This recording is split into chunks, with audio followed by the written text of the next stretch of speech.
Let me elaborate a little bit. This is the first time this year that I'm going to say that my friend Matt has asked the wrong question. It's actually a very good question, but it's always done at the federal level. They're saying, who gains from this bill? And the real question is not what is the progressivity or regressivity of that particular change, but what is it after we finish? Because after we've done our bill, who's paying what? And at the federal level, we're down to a situation where less than half the people are paying any income tax, and that's a dangerous situation. The overall net problem with the Senate finance package is that it raises overall taxes on North Carolinians by over $500 million a year. That's the problem. And Senator Goodall has some comments. I just want to add one thing, Matt, about the middle class tax cuts or tax increases. The calculation that involves the mortgage interest cuts off at about $180,000 at current rates. You kind of break even if you have a $180,000 mortgage or less. But we've also got very low mortgage interest rates right now. If they were 8%, for example, then a person with a $125,000 mortgage or anything over that would not be getting any state benefit, the way I calculate that. So that definitely hits a lot of middle-income people. $125,000 mortgage on a home now is not very much, and that could very well happen. So that credit, that cap, that $10,000 cap on interest is just way too low for middle-class families.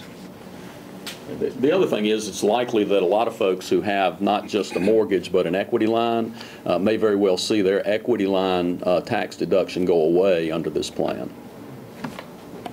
So just following up on what you were saying about where the benefits were, the chart that the leadership handed out indicated that it was the higher incomes that were feeling an increase on income tax, and not the middle segment. Where it sounds like you're saying that chart was wrong. What I'm saying is that the middle segment is feeling something, and it really depends on the particular circumstances of a particular taxpayer. But to say that that all of the additional burden is going on higher income people, even if you think that that's the way things ought to be, I don't think it's totally accurate. One of the statistics that I saw from someone, and I'm trying to get this validated, is that after these changes, I think the top 16% of income tax payers will be paying 64% of the state income tax. Now, there are a lot of folks who think that progressivity in the income tax is a good thing. I think you can at sometimes go too far where you've got such a small segment of the population carrying so much of the load, then it becomes much more difficult to exercise the kind of spending restraint that we need to see.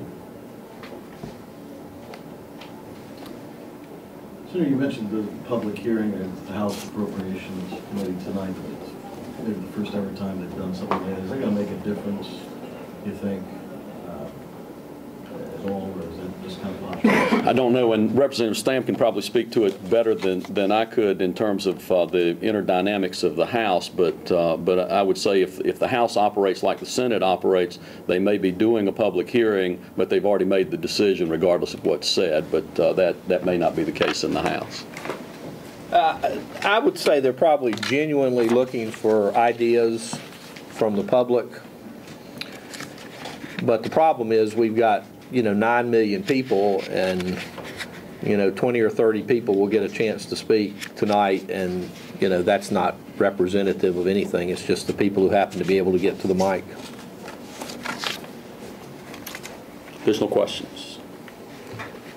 Well, we appreciate you being here today. Thank you. Thank you for being here.